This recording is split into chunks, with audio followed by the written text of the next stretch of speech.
ప్రపంచంలోనే మొట్టమొదటిసారిగా ఒక దేశం మొత్తం ఇంకో దేశానికి మైగ్రేట్ అయిపోతుంది. ఇదెలా సాధ్యం?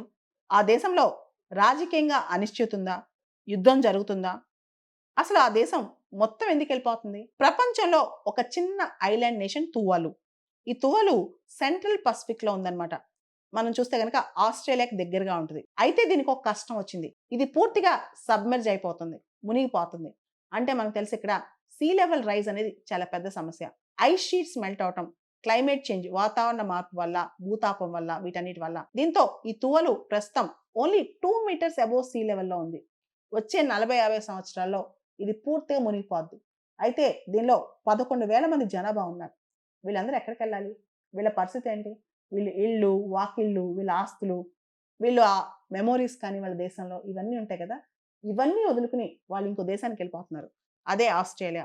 ఆస్ట్రేలియాతో 2023లో తువలు దేశం ఒప్పందం కుదుర్చుకుంది. అదే ఫెలపిలి యూనియన్ ట్రీటీ అన్నమాట.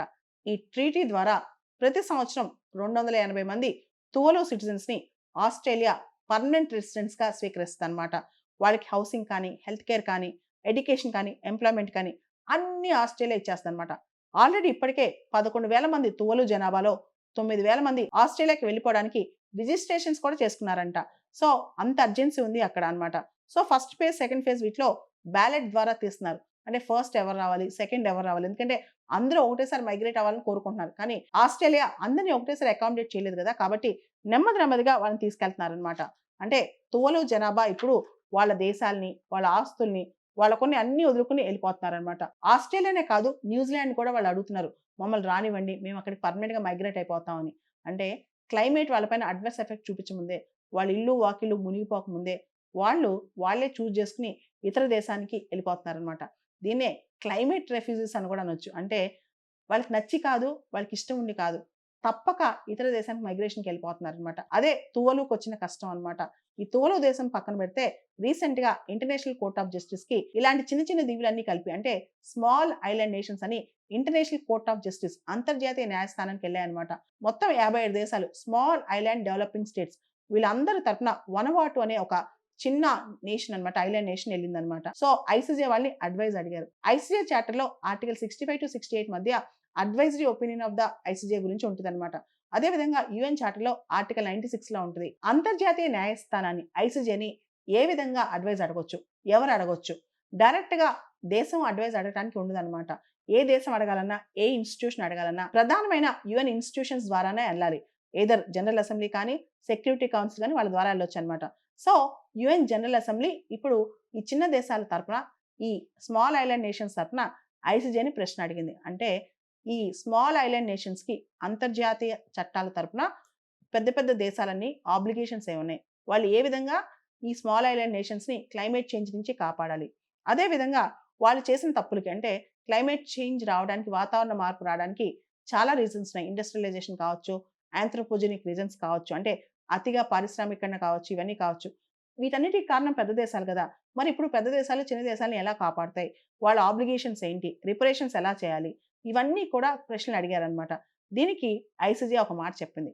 క్లైమేట్ చేంజ్ వాతావరణ మార్పు అనేది ఇల్లీగల్.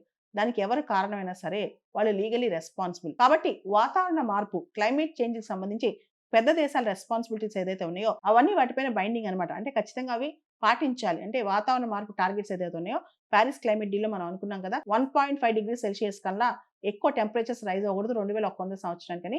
ఇలాంటివన్నీ కూడా పెద్ద దేశాలు పాటించాలి. అదే విధంగా ఎన్విరాన్మెంటల్ రైట్స్ అనేవి, హ్యూమన్ రైట్స్ అనేవి సెపరేట్ కాదు. హ్యూమన్ రైట్స్‌లో ఒక భాగం ఎన్విరాన్మెంటల్ రైట్స్. కాబట్టి చిన్న దేశాలకు కలిగిన నష్టాల్ని పెద్ద దేశాలు పూరించాలి. ఇక్కడే మనం ఒక మాట కూడా గుర్తుపెట్టుకోవాలి. క్లైమేట్ జస్టిస్ అని.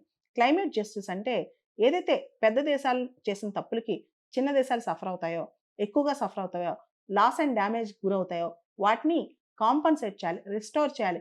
వీలైనంత వరకు సపోర్ట్ చేయాలి వాళ్ళకి. ఇదే ఎక్కువ రెస్పాన్సిబిలిటీ పెద్ద దేశాలు తీసుకోవాలి. ముఖ్యంగా ఇప్పుడు చిన్న దీవులు ఉన్నాయనుకోండి. అవన్నీ కూడా మునిగిపోతాయి. వాటికి చాలా నష్టం జరుగుతుంది. వీటన్నిటికి డబ్బులెవరిస్తారు? చాలా సార్లు పెద్ద దేశాలు ప్రామిస్ చేసినా నిజంగా డబ్బులిస్తున్నాయా?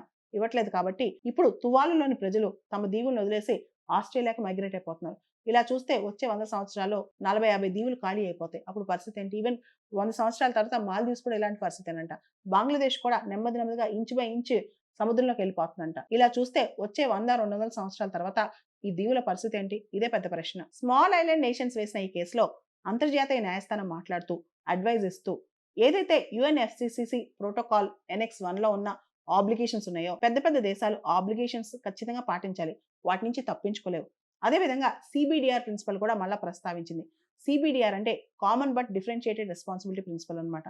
అంటే అందరూ క్లైమేట్ చేంజ్ కారకులయ్యారు. కానీ పెద్ద దేశాలు ఏవైతే ఉన్నాయో ఎక్కువగా కారకులయ్యాయో వాటి బాధ్యత ఎక్కువ ఉంటుంది అనమాట ఎన్విరాన్మెంటల్ ప్రొటెక్షన్లో, క్లైమేట్ రెస్టోరేషన్లో. కాబట్టి అవి ఎక్కువ బాధ్యత తీసుకోవాలని చెప్పి అంతర్జాతీయ న్యాయస్థానం అడ్వైజ్ ఇచ్చింది.